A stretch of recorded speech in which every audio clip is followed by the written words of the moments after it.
probably as the aircraft today. And I have one.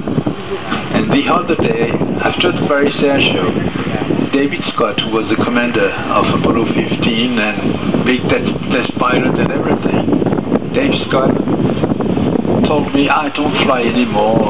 You know, I'm quite old now, and I've decided I've had enough. The only thing I'd like to fly again, which would make me fly again, would be a Piper Cub. So I say I got one, come and fly mine. And probably soon he'll fly again on the Cub. To me, these are the aircraft that are like the old pair of tennis shoes. You just get in and think what you want to do, and you'll do it. Yeah.